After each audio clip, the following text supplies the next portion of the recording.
শাকিব খানের সঙ্গে সিনেমা করার ইচ্ছা আছে এমন ধরনের গুঞ্জন অনেক গ্রুপে অনেক সময় আলোচনা হয়, আসলেই কি তাই? না মানে এই জিনিসটা হচ্ছে উনি তো অবশ্যই মেগাস্টার, ওনার সাথে কাজ করার ইচ্ছা কার না থাকে, বাট দ্য থিং ইজ আমার তো ওনার সাথে কাজ হয়েছে, মানে ইন আ সেন্স তার সাথে আমার কাজ হয়েছে, এবং এখন মানুষ যেভাবে কাজটা দেখতে চায় সেটা আমার মনে হয় যে দর্শক আরেকটু ম্যাচিউরড হতে হবে ওটা হজম করার জন্য, এবং একটা মেন্টালিটির ব্যাপার থাকে আমাদের যে আসলে আমরা কাজটা করব, মানুষ কিভাবে নিবে এটার একটা চিন্তা থাকে। But I am pretty sure যে যদি এক্সেপশনাল কোনো স্ক্রিপ্ট থাকে, যে আমরা দেখেছি যেমন ডিয়ার জিন্দেগি দেখেছি আমরা শাহরুখ খান আলিয়া ভাটের, ওখানে শাহরুখ খান কিন্তু নায়ক, আলিয়া ভাট কিন্তু নায়িকা, বাট কোনোভাবে দেখে কিন্তু মনে হয়নি যে না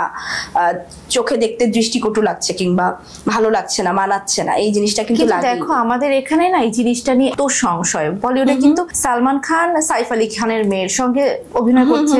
মানে এগুলো সোনম কাপুরের সাথে সিনেমা করেছে, খুবই নরমাল ইস্যু ওই জায়গা থেকে। হ্যাঁ ওখানে খুব নরমাল ইস্যু, বাট আমার মনে হয় আমাদের দর্শকদের আরেকটু ম্যাচিউরড হতে হবে, আরেকটু সময় লাগবে এটা হয়তো বা নিতে। বাট ওই যে বললাম এক্সেপশনাল যদি কোনো স্ক্রিপ্ট থাকে যেটাতে মনে হবে যে কোনোভাবেই দৃষ্টিকটু লাগছে না, দেখতেও ভালো লাগছে, তাহলে ওয়াই নট। আচ্ছা দেখি, একসময় তো শাকিব খানের সঙ্গে অনেক কাজ হয়েছে এবং খুবই একটা ভালো সম্পর্ক ছিল তোমার, এখনকার আসলে ব্যক্তিগত সম্পর্কটা কেমন আছে? না এখনো সম্পর্ক খুবই ভালো, এখনো মানে আমি বলবো ফ্যামিলিয়ার সম্পর্কই, কারণ এখনো সে আমাকে দেখা হওয়ার পর আগে সে আগের মতোই কেমন আছো,